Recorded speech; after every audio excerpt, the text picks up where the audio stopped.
लोकसभा में वक्फ बोर्ड संशोधन बिल को पेश किया गया और इस बिल को अल्पसंख्यक मंत्री किरण रिजिजू ने पेश किया। बिल को पेश करने के साथ ही लोकसभा में विपक्षी दलों ने हंगामा शुरू कर दिया और पक्ष विपक्ष में जोरदार बहस चली। देखिए रिपोर्ट।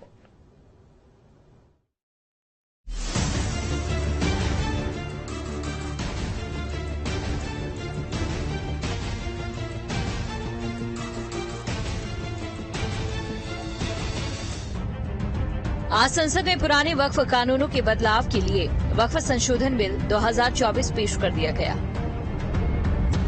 इस बिल का विपक्ष ने कड़ा विरोध किया। बिल पेश होते ही सदन में जोरदार हंगामा भी देखने को मिला। बिल को लेकर पहले से ही विवाद खड़ा हो गया। All India Muslim personal law board जैसी संस्थाओं और AIMIM अध्यक्ष असदुद्दीन ओवैसी ने सरकार के इस कदम का कड़ा विरोध जताया है। बता दें कि बिल के जरिए 1995 और 2013 के वक्फ कानूनों में संशोधन किया गया। इस बिल में 1995 के वक्फ कानून का नाम बदलकर unified Waqf management, empowerment, efficiency and development act 1995 रखा गया। बिल के जरिए पुराने कानूनों में करीब 40 बदलाव किए गए। बिल में कहा गया कि 1995 और 2013 के कानूनों के बावजूद राज्य वक्फ बोर्ड के कामकाज में कोई खास सुधार देखने को नहीं मिला और वक्फ संपत्तियों के प्रबंधन और संचालन में पारदर्शिता का अभाव है। आपको बताते हैं कि वक्फ बिल के सबसे अहम बदलाव क्या होंगे। नई वक्फ संपत्ति का रजिस्ट्रेशन और वेरिफिकेशन अनिवार्य। वक्फ बोर्ड में मुस्लिम और गैर मुस्लिम का उचित प्रतिनिधित्व। महिलाओं को उचित प्रतिनिधित्व 2 महिलाओं को रखना अनिवार्य। वक्फ के पंजीकरण के तरीके को सुव्यवस्थित करना। ट्रिब्यूनल संरचना में सुधार करना। बिल के सदन में पेश होते ही विपक्ष ने हंगामा शुरू कर दिया। केंद्र द्वारा इस बिल को पेश किए जाने का विपक्षी दलों ने विरोध किया और इसे एक समुदाय विशेष के खिलाफ बताया है। रामपुर से SP सांसद मोहिबुल्ला ने कहा कि गवर्निंग काउंसिल में गैर मुस्लिम को रखना मुस्लिमों के साथ में अन्याय है। कुरान और इस्लाम में क्या लिखा है ये आप तय करेंगे या फिर मैं तय करूंगा। ये मजहब में दखल अंदाजी है। सर, हिंदू एंडोमेंट में जो कर्नाटका और तमिलनाडु में है वहां कोई मुस्लिम नहीं हो सकता। 4 धाम में ये लिखा हुआ वाज़े तौर पर कि सिर्फ हिंदू होगा। बिहार उड़ीसा में भी यही लिखा हुआ है। पंजाब हरियाणा में गुरुद्वारा प्रबंधन कमेटी में सिर्फ सिख होगा ओनली, और ये उनका अधिकार है, इसको माना गया है। लेकिन मुस्लिम के साथ में यह अन्याय क्यों है? वहीं AIMIM सांसद असदुद्दीन ओवैसी ने कहा कि अगर कल कोई आकर ये बोलेगा कि मैं 5 साल से इस्लाम प्रैक्टिस नहीं कर रहा हूं, तो कौन डिसाइड करेगा? और अगर कोई नया कन्वर्ट है तो क्या उसे वक्फ को अपनी संपत्ति देनी है? तो क्या वो 5 साल तक इंतजार करेगा? इस तरह का कोई प्रावधान हिंदू और सिख गुरुद्वारे के लिए नहीं है। अगर कल कोई आके बोलेगा कि नहीं मैं 5 साल से इस्लाम प्रैक्टिस नहीं कर रहा हूं, कौन डिसाइड करेगा सर? और एक न्यू कन्वर्ट है, does he has to wait for 5 years to give his property to waqf? Isn't that violation of right to freedom of religion? Sir, another point, sir. Now, no such provision exists for Hindu endowment or Sikh Gurdwara Prabandhak Committee.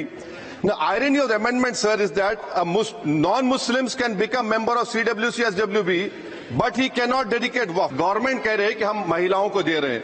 मुझे यकीन है कि आप बिल्किस बानो को और जकिया जाफरी को member बनाएंगे, मुझे यकीन है।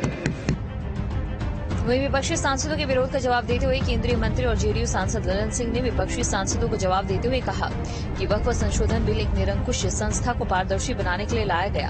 उन्होंने कहा कि धर्म के नाम पर कोई बंटवारा नहीं हो रहा है। इसकी तुलना मंदिर से नहीं की जा सकती। माननीय सदस्यों की बात सुनने से ऐसा लग रहा है जैसे यह जो संशोधन लाया गया वक्फ बोर्ड के कानून में यह मुसलमान विरोधी है। कहां से ये मुसलमान विरोधी है?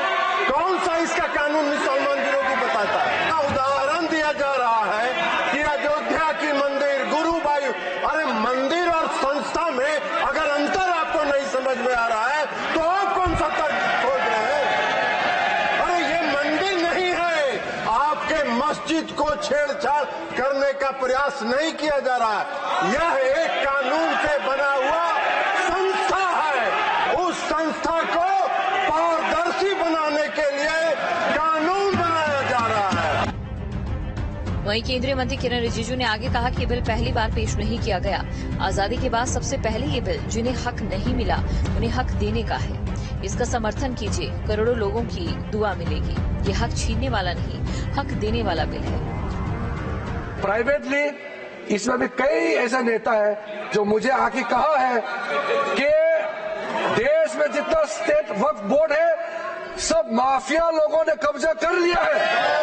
ये बहुत लोग कह रहे हैं, आज सदन में नहीं कह रहे हैं, सदन में अपना अपना पार्टी का दबाव या किसी के डर से या वोट बैंक का चक्कर से नहीं बोल रहा है, मगर प्राइवेटली हर एक मुसलमान आकर के कहता है। नाम मत बताना नाम तो हम बताइए नहीं सर।